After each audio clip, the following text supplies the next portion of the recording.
You're watching The Blueprint. Hello everybody, welcome to the fourth episode of the Blueprint Entrepreneurship and Innovation Group here at Menlo College.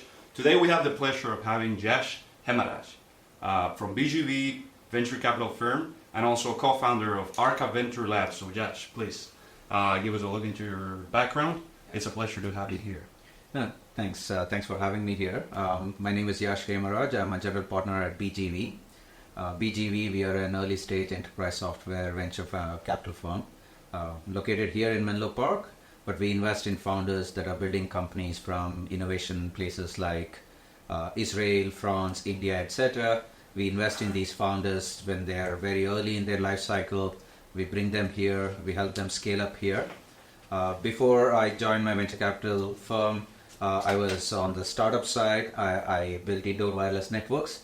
And before that, born and raised in India, came here for my master's in electrical engineering and then worked at Texas Instruments for a bit and then joined the startup journey. Thank you so much for the background, amazing background, and it's, as I said, a pleasure for us as students to have you here and learn from a person like you.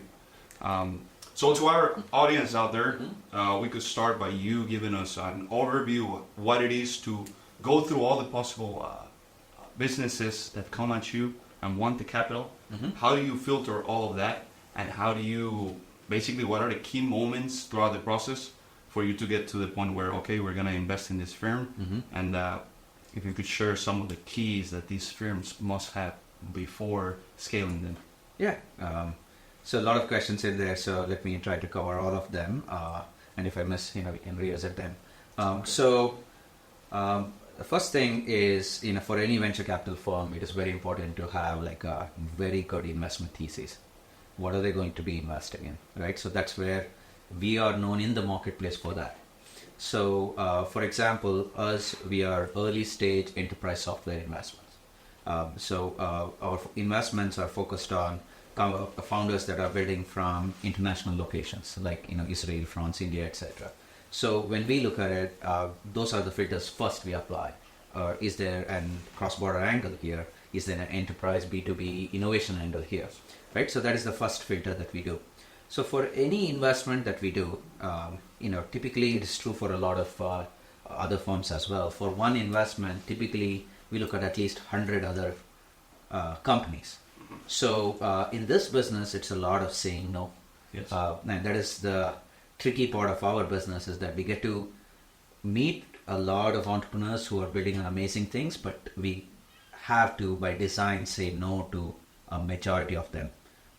So almost, 1 out of every 100 investments is what gets through. Yeah. So when we look at it, the first phase of how we look at investment is a quick filter. Quick filter to, okay, whether whatever is the founder's doing, is it in our area of interest? Whether it's in our stage, whether it has this international angle that we are looking for, right? So that's the first filter that we apply. And the second filter is, do we see this founder being able to build a scalable, sustainable company? So we spend a lot of time on that. But once we get through the first filter, the second phase of our operation is to really evaluate, is this the company that we should invest? So it's kind of tricky because, there we are asking a lot of questions around, what are some qualities that I really like about this founder, about this team, why this team? So we make a lot of that type of judgment, and this takes a long time. We are not one of the firms who actually give out offers which are called term sheets very quickly, but we take our time because it's, in our opinion, it is typically a startup stays private for 7 to 10 years. So it's almost a relationship that you build, right? And so you want to really see not just whether the startup is a good fit for us, but it's also whether we are a good fit for helping them, right? So, it is a mutual discovery process. So that's in the second phase. And the third phase, we get to issue what is called a term sheet, where we define, these are the terms under which we'll make our investment. And post that, we get into what is called confirmatory diligence, where we look at, okay, we listen to all of the things that the founder said that they have done or will be doing or what has happened in the past. Now you get into really checking whether all of those things are true. Whether, there are customers, what feedback do the customers give, all of those things we do in a confirmatory diligence space. So these are the typical processes that we follow. And I think if you are a founder, understanding this process is very, very important, because that helps you navigate your journey from the other side, from being on the pitching side. Yes, which you were in for quite a long time. You were on the startup Yeah. side of things. So I was not a founder, but I was one of the first engineers in the company.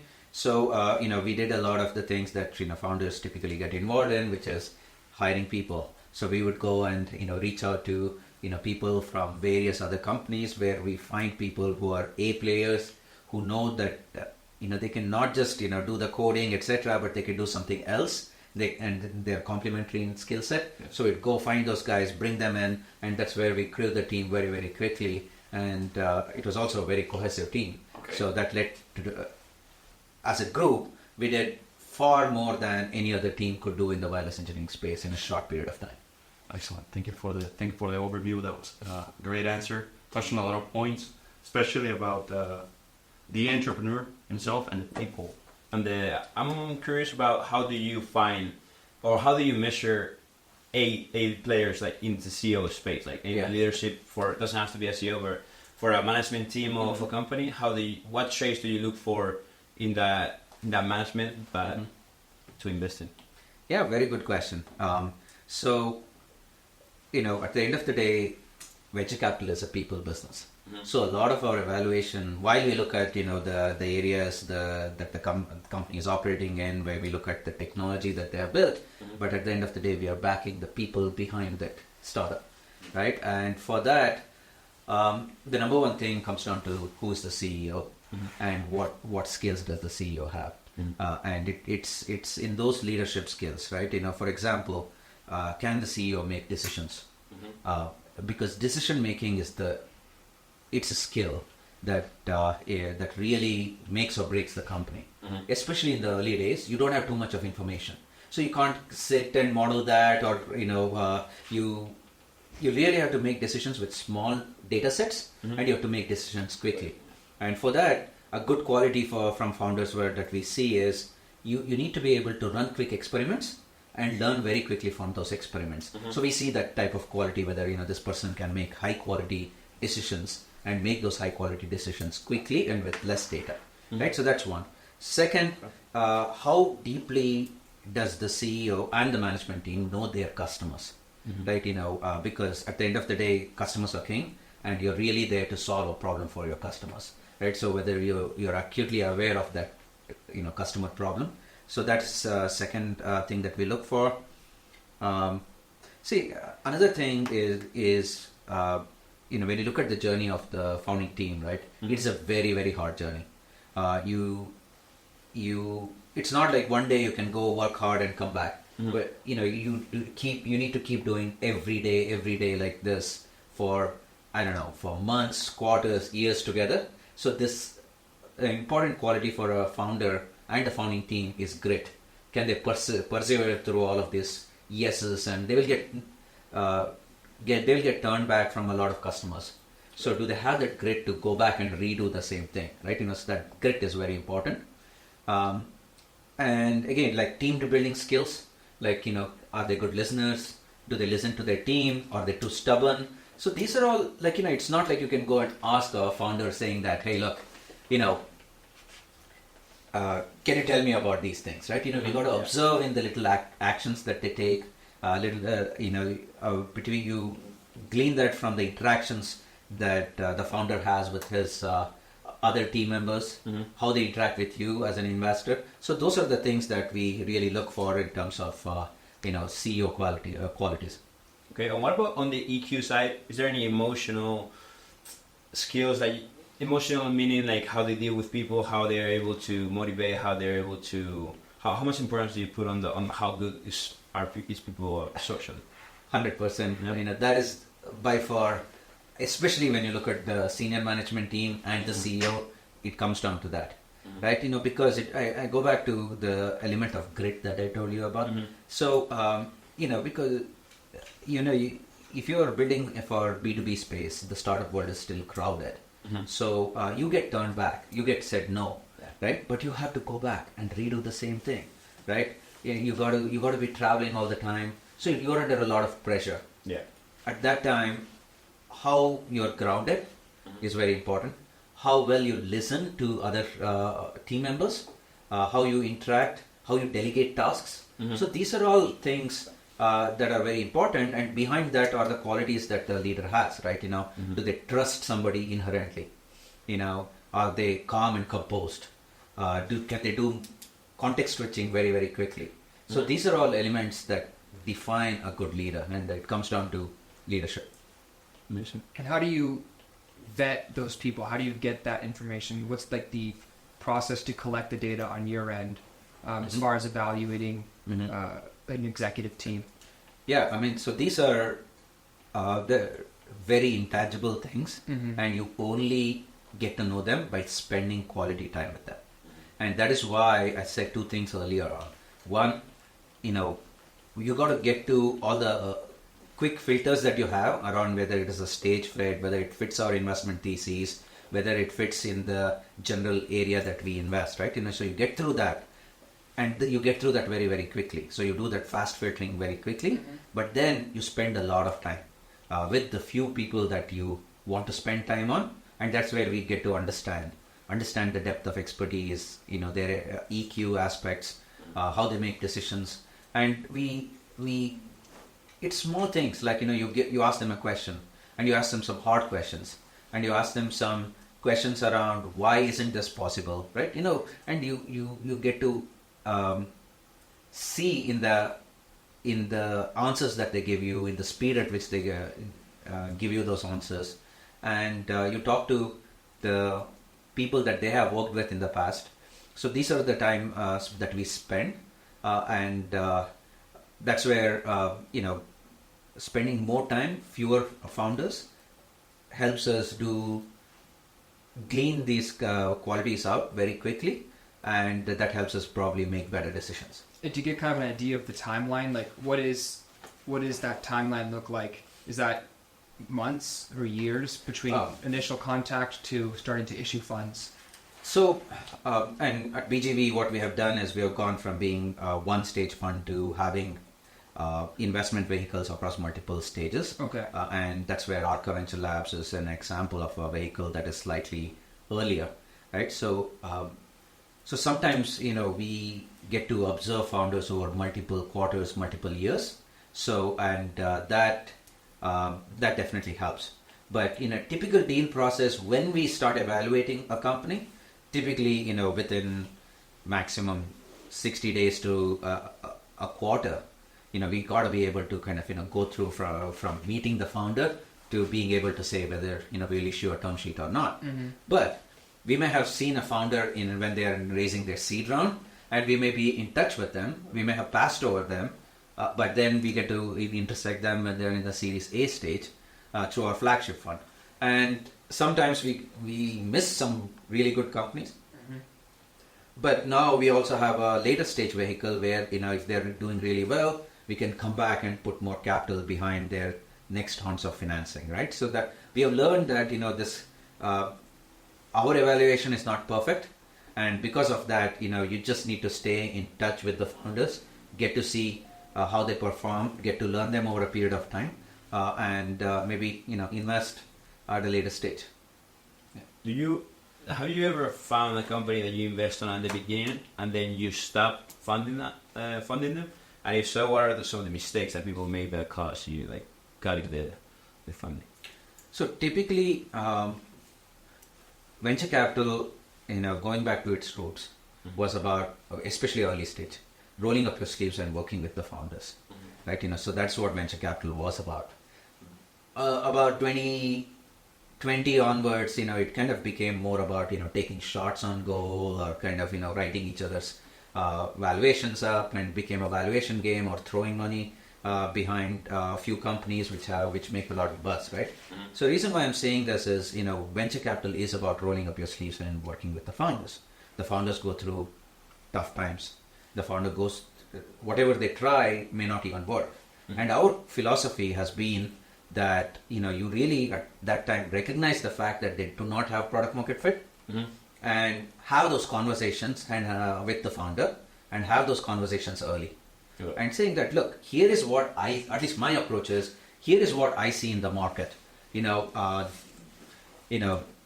We spoke to X number of customers. We made another, 20 introductions, whatever it is.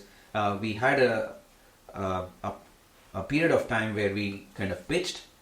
Either now we are not getting that response. So either we have to go and pivot into something else, or we have to find a home for the company and the employees, etc. So we believe in doing the right thing. And that's where venture capital firms, especially with people who have been on the operating side, we have our network of people that we have worked with a bunch of CVCs that we work with, etc. So we work with them to say, hey, look, this is not going this way, but they have something very, very valuable, and why not we create a home for the startup? So that is where a lot of our experience also comes into play on finding home, right? And we have multiple experience like that where, we invest with an idea that the company will be a rocket ship, they'll continue scaling, but that doesn't materialize. So very quickly we find home for that company. Okay. So I have a question about investing. Yeah. Because are there any significant changes or trends you've noticed within your years of experience, and how do they influence your decision making in what companies you're going to invest in now? Yeah. So investment is kind of very fragmented into multiple different stages, right? So there are if you look at what happened between 2014 to 2016, 2017, a lot of the accelerators became extremely popular, and YC had some of its best investments done during that period, and established itself as one of the premier accelerators, right? And then there was many likes like in the enterprise space, Alchemist Accelerator, Techstars, 500 startups, etc., where the investment process was you got to spread your bets. You create cohorts of companies for maybe 20 companies, 30 companies, and nowadays like YC sometimes had 200 companies in a single batch, right? So those things are good fit for especially first-time founders, younger entrepreneurs who want to learn the best practices of building a company very, very quickly, right? So you see that trend happen, and now there are some accelerators that are really, really good and well established.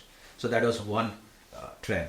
The second trend is thanks to the availability of data, right? When I started in 2014, there were some platforms that were just coming up, but today you look at even when the company registers its domain name, you already have information of that already collected by information bots and being able to access them in websites like Crunchbase, PitchBook, etc., right? So there is a lot more information.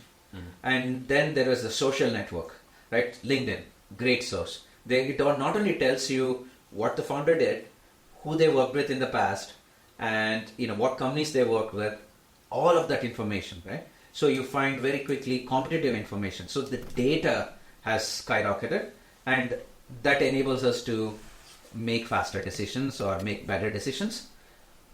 That said, everybody else has the same data as well. So it has become a lot more competitive on the investment side. So yeah, those are the couple of major trends that I see with respect to how investments have shifted. And I think the next wave is obviously, it goes without saying, with a lot of generative AI, etc., it makes it very, very easy for founders to build companies from different areas of the world. And on the other hand, it makes it easy for the investors to also reach out to them, right? So we are now exploring how not just the data, but different forms of AI can help us be a lot more efficient. Going back to the now that you mentioned all the competition that there is, easy is to access the information about the different startups.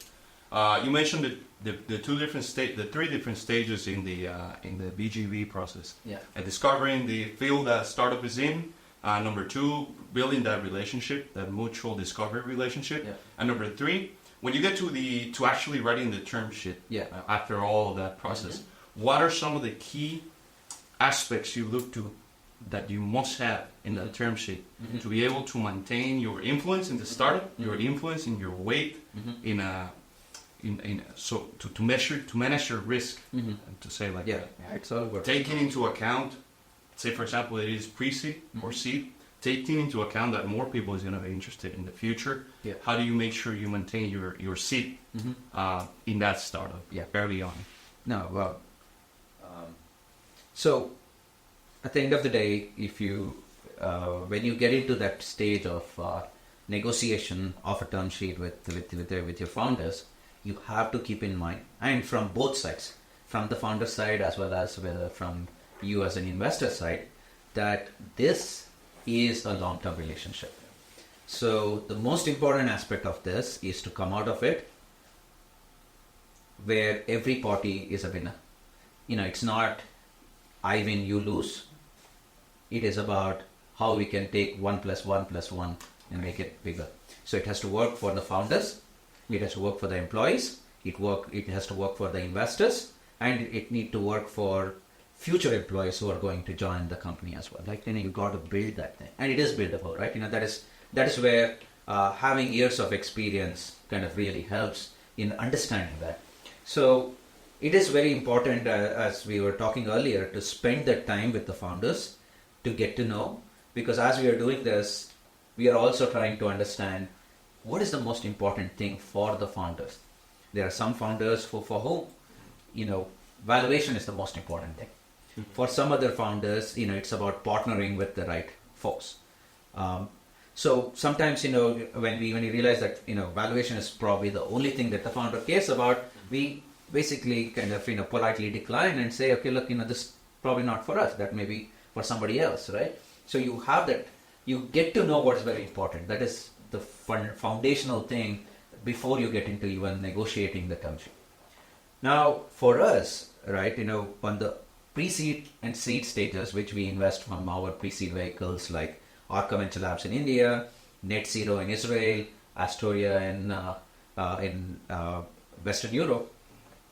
So the important aspect there is probably we're not going to take a board seat, probably a board observer seat. But when we do a Series A, is where we have to have a board representation.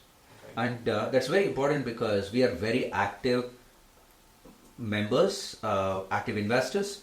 And when we are very active, if you are not on the board participating in those board conversations, no matter whatever you do on the sidelines doesn't work. So you have to be on the board, and you have to really learn about what are the mutual lessons that we can all bring as a group, and how do we make decisions. Because at the end of the day, if you are really true to that rolling up your sleeves and working with the founders, you really need to participate, right? So how do we participate in the growth of the company? That is one very important aspect. In the same line, when the company does well, participating in the future success is very important, and that is usually done through pro rata rights. Pro rata rights is usually a term that you use to lock in your participation as the company goes ahead and raises additional capital. Okay. And as early investors, we get to participate in those later rounds. Okay. So that also becomes very important because, on the companies that are doing really, really well, we got to make sure that, we hold on to our ownership. Because every time a new investor comes in, your existing investments get diluted. Your percentage ownership in the company gets diluted. This is a chance for us to put more money behind the winners and maintain our ownership in companies that really work up. Because venture is about power law. What I mean by power law is many of the companies fail. The companies that do well, you got to kind of double down on them and kind of, retain your rights. So, and then there are like a lot of other things that go into negotiating a term sheet around, board composition, going into writing voting rights, into where the founder needs to come to the board, where they can take independent decisions, what needs vote of preferred investors, or what needs votes from everybody in the group. So those are all some classical terms. And one good thing that, especially in the Bay Area that has happened is, NVCA has come up with some really good middle of the road terms that are made public. So NVCA has those templates available, and wherever possible, we try to set it up such that, it is all along the NVCA guidelines. And personally, for me, I try to make sure that, the decisions are such that it is not just me controlling things or the founder controlling things. There are multiple parties participating when we make a decision. And that usually leads to better decision. So it really comes down to understanding the goals of all the people involved. Excellent. So you would say 2 main points. Once you get to Series A, having someone in the board. Yeah. And also having that next investment secured if they know well. Yeah. That's definitely very important from our point of view. Yeah, thank you. Well, yeah, on a quick note, I see that now you speak about how you have to work with the founders.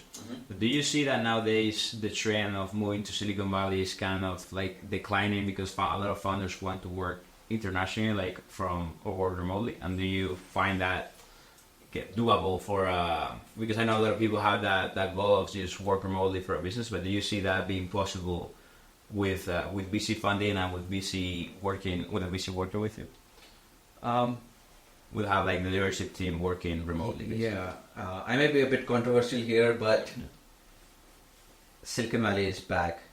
It is booming with kind of innovation, with energy, and you see some of the best companies being funded over here. So I think, whatever is the narrative, Bay Area, Silicon Valley is back with innovation. That's where, we know how to do it best, and we have some of the best people doing it. Okay, right? Now, I particularly invest in B2B companies. And one of the very important things when you're a B2B founder is that you need those early adopter customers. So international founders, if they're building in Israel or Western Europe, France, India, etc., there is a very important reason to come to the US, which is US is the world's early adopter market. You go to Middle East, you go to Japan, you go to Singapore, you need to have like 5 to 10 Fortune 500 logos. You got to show credibility before they give you the first product, the first POC, proof of concept. But in the Bay Area, if you solve up somebody's problem, they are ready to put their badge down for you and give you a shot. And that is invaluable. So that is where a lot of our founders, when they're building from these innovation hubs that I spoke about, we help them come to the Bay Area, help them connect with the corporate ecosystem here, because here is the place where people are ready to take that shot on you. They're ready to give you an opportunity to, get into POCs, solve their problems, and that catalyzes further round of investments. And that's why it's very important to be present here, be a thought leader here, and position yourself very accurately. What about in places like New York, Miami, or London, or maybe places that are also very big into the business, and let's say the business is not very tech related, so probably for AI businesses being here is a big advantage, but for like non-software or non-technology businesses, do you see that be a possibility? As the word expands, internationally. This is something that a founder told me, as a founder, as an entrepreneur, you have to be doing 10 to 15 things all in parallel, be it hiring, be it getting a bank account, getting your company set up, be it some of the things around reaching out to your first few customers, getting product management folks, getting marketing folks, hiring your first sales leadership, hundreds of things that your founder needs to do. And one magic about the Silicon Valley is that each of those things is made 10% easier. And the power of compounding is such that if you make 10 things 10% easier, you have a 2.5x advantage. So can you build company in some of those regions, like you mentioned London? Yes. But anything you do with the UK system is slightly more complicated because of the local compliance laws, right? So in that way, one advantage you have here is that everything is 10% easier. And our goal as investors is to kind of, bring this advantage to the founders building in those innovation hubs so that they get a boost and they can scale up much faster. Perfect. So you had mentioned you invest in companies pretty early on. So my question is, how early on, like what does that how does that manifest itself? What does that look like? Is that somebody with just an idea? Is that somebody that already has, maybe 5 employees? They have a team together, pre-product, post-product? What's sort of the criteria you look for in an early investment? Yeah. So typically our flagship fund, where we do Series A, at the time of a Series A, we expect the company to have a dozen customers, give or take. So we can actually call those customers and learn about what they are doing, what's the feedback, whether they're solving the problem, etc. Right? We spend a lot of time doing that, but that is when the company is raising a Series A. So at that time, probably they will have about 10 to 30 people as well, right? But we are also deploying a few $1 million into those companies. But I do operate a pre-seed vehicle called Arka Venture Labs, which I co-founded in 2018. And there, it is very specifically designed to help Indian founders build from India and come over here and scale up over here. Right? It's B2B companies. They're all US Delaware parent companies with India-owned subsidiaries. In that vehicle, I'm ready to take a really early risk, right? And that has ranged from just meeting a founder with an idea, and if that idea matches our investment thesis, I'm ready to move in very, very quickly. And at that time, it could be just one founder. Typically, at that time, I highly encourage, if I have a founder who's just pitching by himself or herself, first thing I advise is go find that sparring partner for you to build that company together with, right? So hire a co-founder or at least one of the senior management team who will be working alongside, right? So that's one thing that is very, very important, having a team at least kind of identified. And then you go into kind of really identifying, okay, is there a problem to be solved over here? So even though they may not have customers, they may have prospective customers.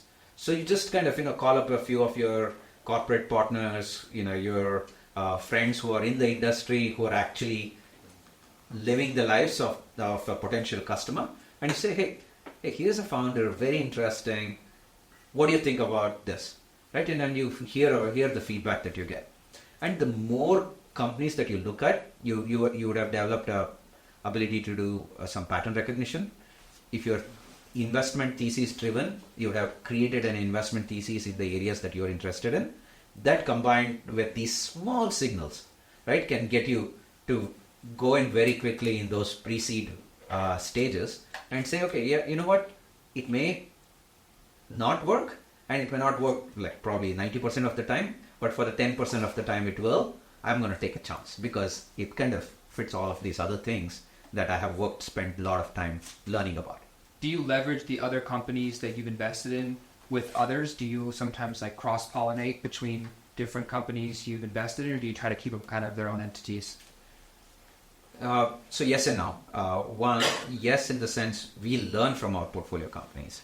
So we reach out to our portfolio company CEOs, the marketing folks over there, the sales folks over there. If I'm investing in a MarTech, those are the best guys for me to reach out and see, okay, does this even work? What do you think? So that is where we get a lot of information on.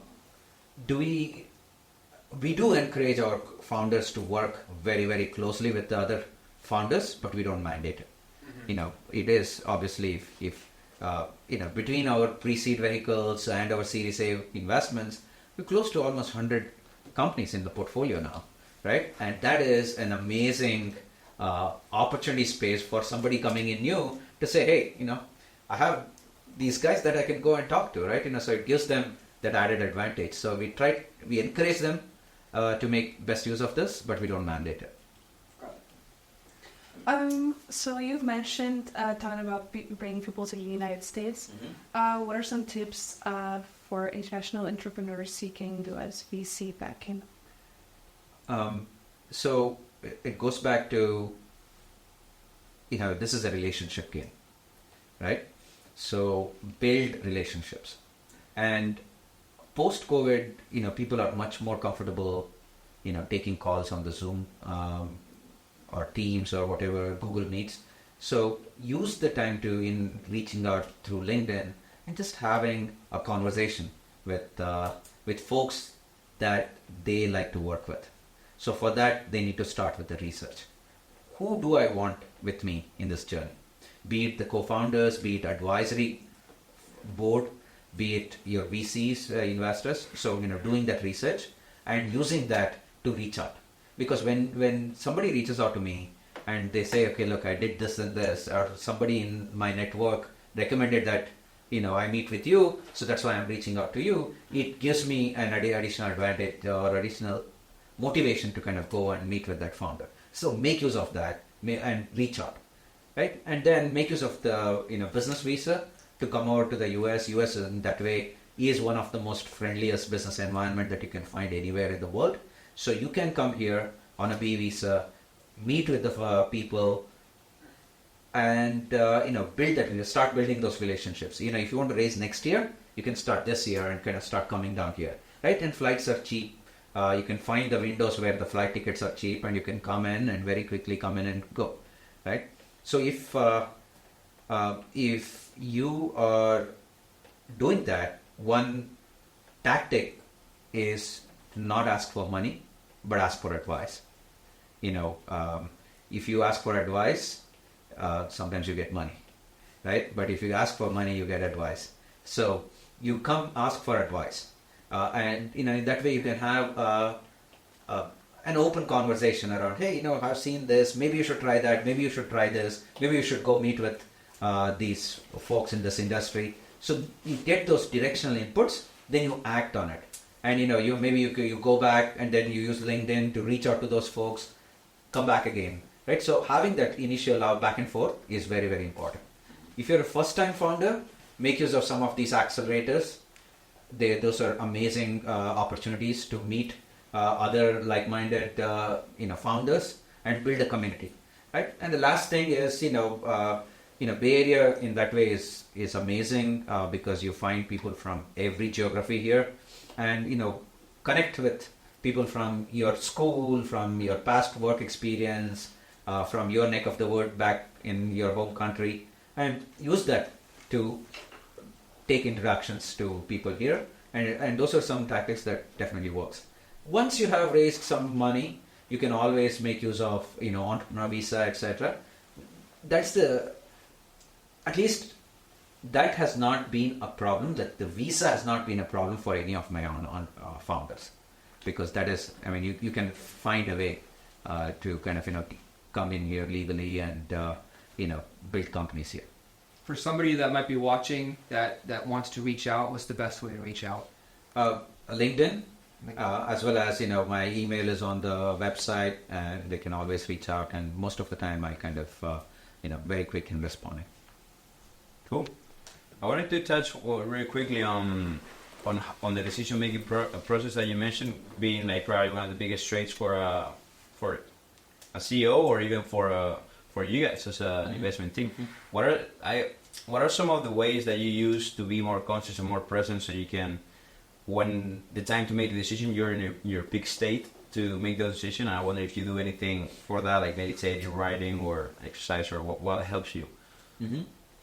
So one of the biggest challenges, be it a founder or like mostly the CEO or like an investor, is you are context switching a lot. And that's where you got to develop a habit where you can actually get back to the context in which you're having the conversation. So, in a day, we are meeting 10 different companies, and those could be in 10 different areas. So you need to find some time for yourself where you can actually re-anchor and focus on that, right? Second thing is just be more comfortable with kind of deprioritizing a lot of the stuff, so that you can spend more time on the ones that are most important. Because you can always be attending one extra event, you can always be attending 10 additional pitch sessions, etc. But you got to kind of sometimes do less, so that you can pick up deeper into some topics that you are most interested in. And the last thing is exactly that, is that spend a lot of time in focusing on one particular area, or maybe 2 or 3 areas of interest, and go learn, so that when you go meet an entrepreneur, you're much more prepared. And the same thing on the other side, right? And the founders, they're meeting customers, they're meeting investors, So you got to kind of rebalance yourself and recontextualize to, okay, I'm now having an investor conversation.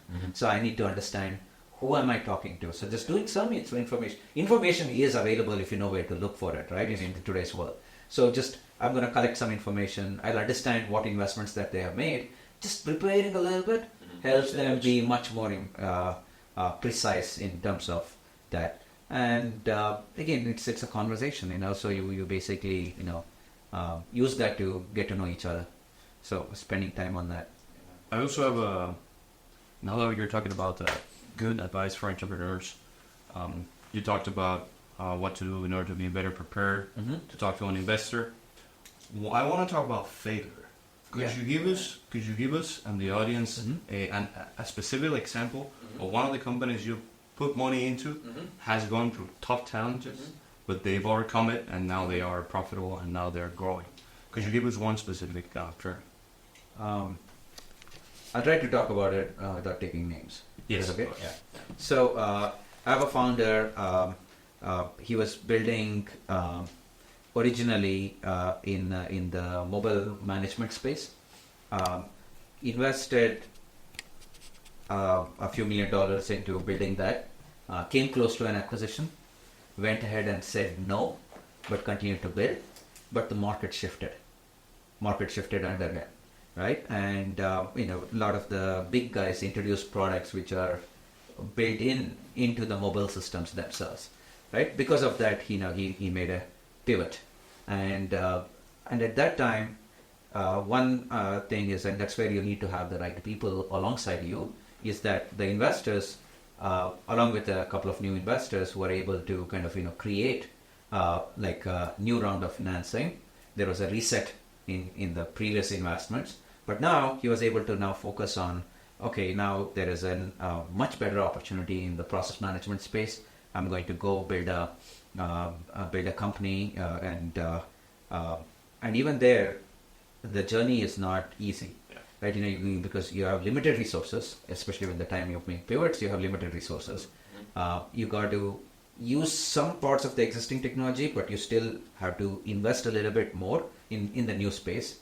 So and sometimes some of the people get tired because they've been working on the previous ones for several years. So you got to re-motivate them, re-energize them. So this all comes down to the quality of the founder and the amazing work that they put together. So this founder was able to pivot it. And today he has like several financial institutions using the product. Some of them are buying more of the new product. And now it's like, very close to cash flow break even. And now, this is, it was several near-death experiences in terms of the company. Sometimes, the employees were flexible and kind of, deferred their payroll. Sometimes the founder did not and hasn't taken, salary for a while. Sometimes investors stepped in and put in a little bit more capital. So these are all little things that you do, to kind of act according to the situation and make the right decision. And I've had instances in a couple of places where we said, okay, we have tried everything. Even the pivots, probably is not worth it. That time, it may be best to shut down the company. That also happened. I wrote one of the first checks in a cybersecurity company in India. 2 founders, very interested in kind of, building, software in the privacy space. And something around, they did raise from tier 1 venture capital firm in India, and they tried to sell for, build the MVP. They reached out to them, they got the first 1 or 2 customers, but afterwards, there are 2 things that happened.